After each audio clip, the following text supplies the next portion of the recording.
Hello बच्चों, let's see this question. In the plot of molar conductivity lambda m versus square root of concentration c to the power half, following curves are obtained for two electrolytes A and B. और आपके पास graph यहाँ पर दिया हुआ है जिसके लिए ये A वाला जो है ये ग्राफ है स्ट्रेट लाइन और दूसरा जो आपको एक कर्व दिख रहा है वो है B. Answer the following options. Questions are: predict the nature of electrolytes A and B, and what happens on extrapolation of lambda m to the concentration approaching zero for electrolytes A and B. चलिए इस question को solve करते हैं बच्चों. और सबसे पहले तो ये देखते हैं कि इस क्वेश्चन को सॉल्व करने के लिए हमारे पास कौन से की कॉन्सेप्ट की जानकारी होनी चाहिए. देखिए, की कॉन्सेप्ट की अगर हम बात करें, ये सवाल जो है basically variation of molar conductivity का variation, molar conductivity with concentration, है ना, उससे ये रिलेटेड सवाल है. और ये जो मोलर कंडक्टिविटी का वेरिएशन होता है बच्चों, ये कैसे होता है ये हम देखते हैं. देखिए, this is defined by the कोलरॉस equation. ठीक है, कोलरॉस का इक्वेशन जो है उसको हम लोग पहले लिख लेते हैं.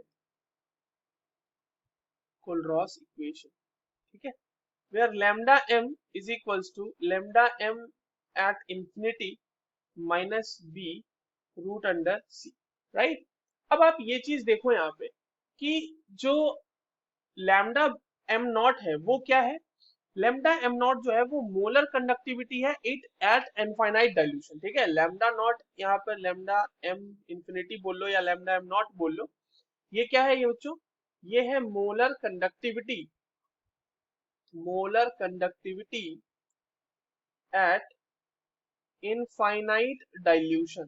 ठीक है, इनफाइनाइट डाइल्यूशन पे मोलर कंडक्टिविटी ये दी हुई है, मतलब होती है. अब जो ग्राफ आता है इसके लिए देखिए, नेचर ऑफ ग्राफ जो होता है वो स्ट्रॉन्ग इलेक्ट्रोलाइट और वीक इलेक्ट्रोलाइट के लिए अलग अलग होता है. जब आप लैम्डा एम और रूट अंडर सी के लिए जो ग्राफ प्लॉट करते हैं वही रूट मतलब सी टू द पावर हाफ के लिए बोल ले, तो ये दो तरह का नेचर शो करता है. अगर एक स्ट्रॉन्ग इलेक्ट्रोलाइट है तो वो इस तरह से बिल्कुल स्ट्रेट लाइन में डिक्रीज करेगा, एंड ये जो ए होगा आपका वो है आपका स्ट्रॉन्ग इलेक्ट्रोलाइट. ठीक है, और जब आप इसको एक्स्ट्रापोलेट करते हैं, ये जिसको एक्स्ट्रापोलेट किया, तो ये जहां पर लेमडा एम नॉट वाले एक्सिस को मैच कर रहा है, that value gives you lambda M infinity.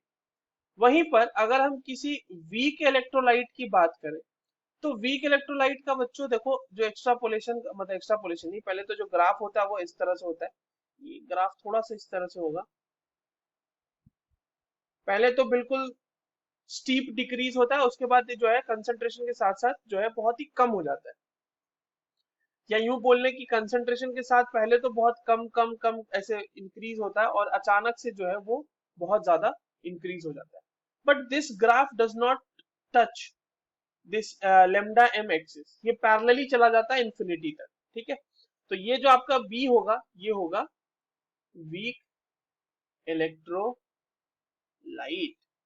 ठीक है, ये हो गया हमारे पास. अब क्वेश्चन क्या कह रहा है, क्वेश्चन में पहला तो यही पूछा था कि प्रेडिक्ट नेचर ऑफ इलेक्ट्रोलाइट क्या है, तो ए स्ट्रॉन्ग इलेक्ट्रोलाइट है, बी हमारा वीक इलेक्ट्रोलाइट.